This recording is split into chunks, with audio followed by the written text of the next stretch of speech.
तो बच्चों आज हम करेंगे नाउन क्लॉज।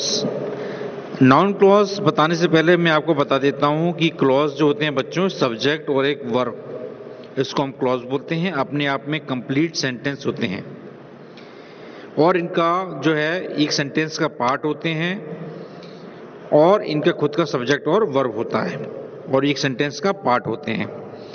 फिर बच्चों आपको अगर याद आ रहा हो तो क्लॉज में मैंने ये भी बताया था कि हमारे क्लॉज बच्चों तीन प्रकार के होते हैं। एक प्रिंसिपल क्लॉज बोलते हैं, एक कोऑर्डिनेट और एक सबऑर्डिनेट। फिर बच्चों मैंने आपको ये बताया था कि जो प्रिंसिपल क्लॉज होते हैं उनको अपन मेन क्लॉज भी बोलते हैं और वो इंडिपेंडेंट होते हैं, वो किसी दूसरे पे डिपेंड नहीं करते अपनी मीनिंग के लिए। और फिर उसके बाद में मैंने आपको कोऑर्डिनेट क्लॉज बताए थे। कोऑर्डिनेट क्लॉज वो होते हैं जो कि जुड़े रहते हैं दूसरे वाक्यों से, दूसरे सेंटेंसेस से कोऑर्डिनेटिंग क्लॉजेस के माध्यम से।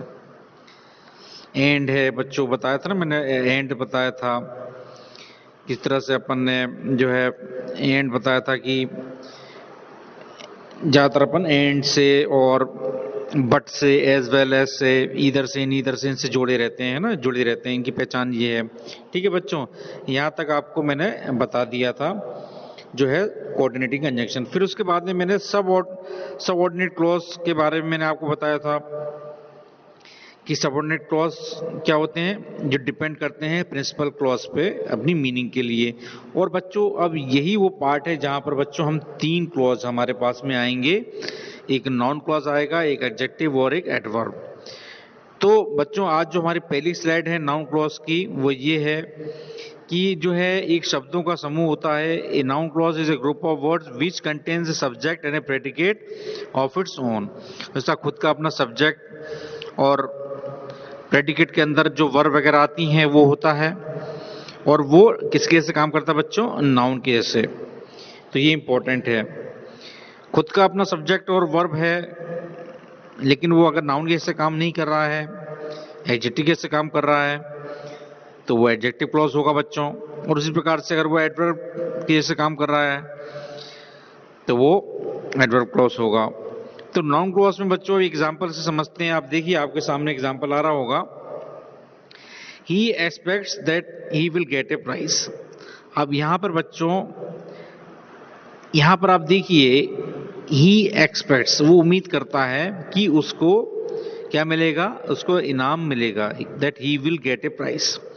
तो यहां पर आप देखिए that he will get a prize, this clause contains a subject, है ना बच्चों। इसमें ये that he will get a prize, ये जो दैट से चालू हुआ है, that he will get a prize, ये हमारा, हम इसको क्या बोल रहे हैं, इसको जो है हम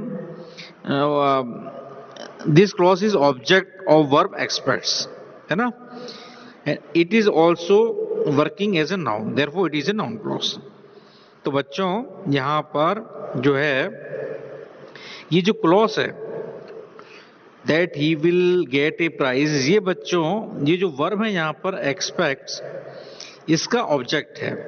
मतलब ये पूरा शब्दों का समूह, ये पूरा किसके जैसे काम कर रहा है, ऑब्जेक्ट के जैसे काम कर रहा है।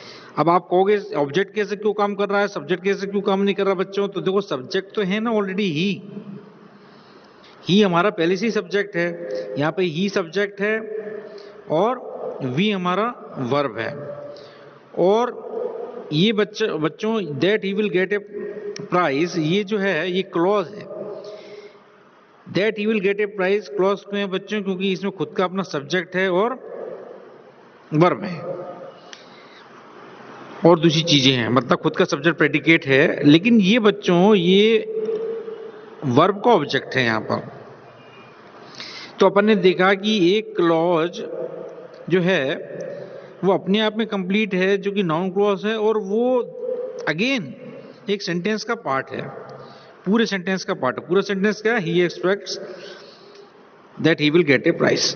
तो यहां पर बच्चों आपको इस सेंटेंस से आपको समझने में थोड़ी बहुत आसानी हुई होगी, नहीं हुई होगी तो फिर आगे हम और एग्जांपल्स देखते हैं।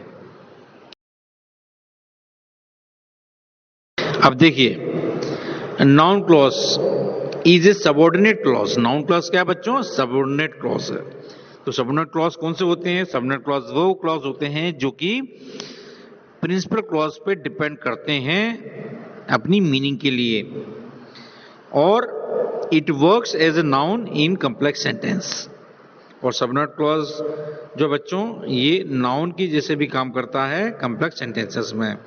कॉम्प्लेक्स सेंटेंस मतलब एक से ज्यादा अगर हमारे क्लॉज होते हैं कोई, अब वो इसके बारे में आपको और आगे बताएंगे। अब देखिए, the subject of a verb, the object of a verb, the object of a preposition, the complement to a verb in apposition to a noun और प्रोनाउन। तो यहां पर बच्चों हमारा जो है आपको बताया गया है कि जो हमारा नाउन क्लॉज होता है वो शुरुआत में आके सब्जेक्ट ऑफ ए वर्ब भी हो सकता है, मतलब कोई वर्ड नहीं होगा, ग्रुप ऑफ वर्ड्स होंगे। वो सब्जेक्ट के रूप में भी काम कर सकते हैं, वो ऑब्जेक्ट के रूप में भी काम कर सकते हैं। ऑब्जेक्ट टू ए वर्ब जो मैंने इससे पहले स्लाइड में आपने देखा होगा एग्जाम्पल बताया था, वो क्लॉज ऑब्जेक्ट के रूप में काम कर रहा था वर्ब का। उसी प्रकार से the object to a preposition, किसी भी प्रीपोजिशन का ऑब्जेक्ट हो सकता है। The complement to a verb, complement वो चीजें जो कंप्लीट करने के लिए लगाई जाती हैं उनको कंप्लीमेंट कहते हैं। तो वो कंप्लीमेंट वर्ब का कंप्लीमेंट भी हो सकता है, या इन एपोजिशन टू ए नाउन और प्रोनाउन, किसी नाउन प्रोनाउन के बारे में भी बता सकता है। ठीक है, कुछ एडिशनल इंफॉर्मेशन दे सकता है। तो वो इस तरह से ये 4 से 5 आपको बताए हैं कि नाउन क्लॉज जो है वो इस तरह से काम कर सकता है। आगे हम देखते हैं। अब इसमें आ जाए बच्चों the subject to a verb. तो सब्जेक्ट टू ए वर्ब में मैंने आपको ऊपर ही बताया था कि नाउन क्लॉज बच्चों शुरुआत में आएंगे और कोई भी वर्ब का सब्जेक्ट के रूप में होंगे। It is used as a subject of a verb in complex sentences. Complex sentences में ये subject of a verb use होता है। What he said was true, उसने जो कहा वो सही था। यहां पर आप देखिए what he said was true, यहां पर जो है वर्ब का वॉट ही सेड जो है ये क्या है? सब्जेक्ट है वर्ब का, है ना। तो ये हमारा शुरुआत में आ रहा है और इसकी पहचान भी आप देख लीजिए, व्हाट ही सेड से चालू हुआ है। तो इसमें व्हाट ही सेड जो है ये सब्जेक्ट है वर्ब का, और वर्ब इसमें जो है वॉज है। दूसरा देखते हैं, where he is going is not known to anyone, वो कहाँ जा रहा है किसी को मालूम नहीं है। तो इस इन सब में जो है आप देखिए that he will return within an hour is certain, इन सब में जो हमारा नाउन क्लॉज है मतलब सब ग्रुप ऑफ वर्ड्स, ये हमारा नाउन के जैसे काम कर रहा है और वो सब्जेक्ट में आया है, शुरुआत में आया है वर्ब का सब्जेक्ट के रूप में। Where he is going is not known to anyone, इसमें भी देखिए वेयर ही इज गोइंग जो है हमारा, वेयर ही इज गोइंग वो कहाँ जा रहा है, is not known to anyone. That he will return within an hour is certain, why refuse the job is a mystery, whether he did so is doubtful। बच्चों इन सब में जो हमारा जो नाउन क्लॉज है वो सब्जेक्ट के रूप में आया है और वो वर्ब का सब्जेक्ट है। ठीक है, अब आगे देखते हैं। The object to a verb, अब यहां पर आप देखिए ऑब्जेक्ट टू ए वर्ब आएगा। ऑब्जेक्ट टू ए वर्ब में आएगा मतलब ये हुआ बच्चों कि इसमें जो क्लॉज है नाउन क्लॉज है वो हमारा ऑब्जेक्ट के रूप में आएगा, मतलब वर्ब के ऑब्जेक्ट के रूप में आएगा। तो आप ये पूछ सकते हैं कि सर ये अगर सब्जेक्ट वर्ब के सब्जेक्ट के रूप में आ रहा है तो भी ये नाउन क्लॉज हो गया, जब वर्ब के ऑब्जेक्ट के रूप में इस्तेमाल हो रहा है तो भी नाउन क्लॉज हो गया। क्योंकि बच्चों हमको मालूम है कि कोई भी चीज अगर नाउन होगी तो या तो वो ऑब्जेक्ट ग्रुप में आएगी या सब्जेक्ट ग्रुप में आएगी या जो है वर्ब के ऑब्जेक्ट ग्रुप में आएगी, है ना, कम्प्लीमेंट ग्रुप में भी आएगी। तो बहुत से तरह से जो है वो ऑब्जेक्ट और वर्ब हो सकती हैं। I asked the boy how old he was, यहां पर आप देखिए यहां पे हाउ ओल्ड ही वॉज, और इनको पहचानने का भी बहुत अच्छा तरीका है। वॉट, हाउ, व्हेन, वेयर, इन सब से जो है आप आसानी से पता लगा सकते हैं कि जो नाउन क्लॉज है वो ऑब्जेक्ट ग्रुप में आ रहा है कि सब्जेक्ट ग्रुप में आ रहा है। तो I asked the boy how old he was, तो यहाँ पर बच्चों यहाँ पर जो है वर्ब का ऑब्जेक्ट है ये, और no one knows who she is, वो कौन है कोई नहीं जानता। अगेन यहाँ पे वर्ब का ऑब्जेक्ट है एक क्लॉज, है ना, एक क्लॉज जिसका खुद का अपना सब्जेक्ट और प्रेडिकेट है। वो किसके से काम कर रहा है, मतलब एक क्लॉज मतलब जो अपने आप में कंप्लीट है, वो एक सेंटेंस का पार्ट है और वो नाउन के से काम कर रहा है ऑब्जेक्ट के रूप में।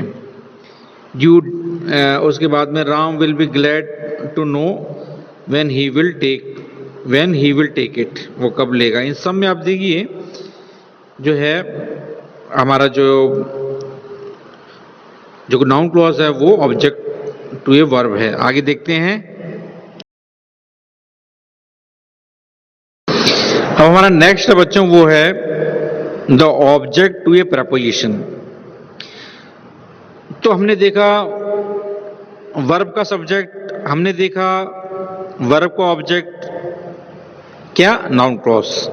अब हम देख रहे हैं the object to a preposition, preposition का ऑब्जेक्ट, प्रपोजिशन का ऑब्जेक्ट वो भी नाउन क्लॉज है। यहां पर देखिए कैसे, पहला देखते हैं हम।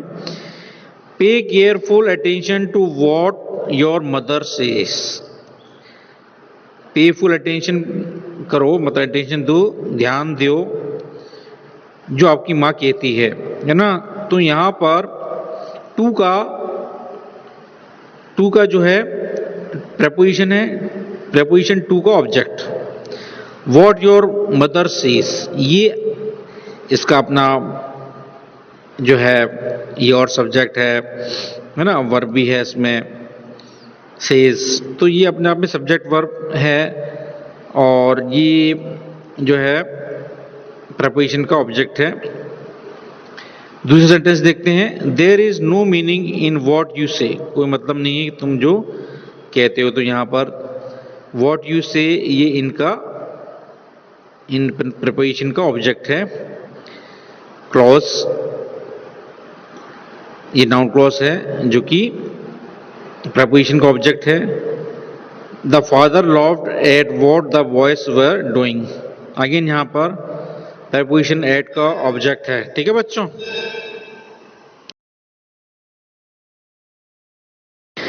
अब बच्चों हमारा जो है नेक्स्ट स्लाइड है वो है कंप्लीमेंट टू ए वर्ब। यहाँ पर कंप्लीमेंट टू ए वर्ब मतलब कुछ ऐसी चीजें हैं जो कि लगती हैं वर्ब के आगे उसको कंप्लीट करने के लिए।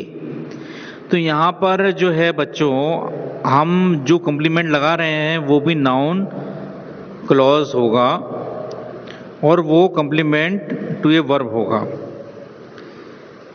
यहाँ पर देखिए पहले सेंटेंस में this is where she lives, यहाँ पर बच्चों इसके बाद में हमारा जो लगा है वेयर शी लिव्स, ये नाउन क्लॉज है और ये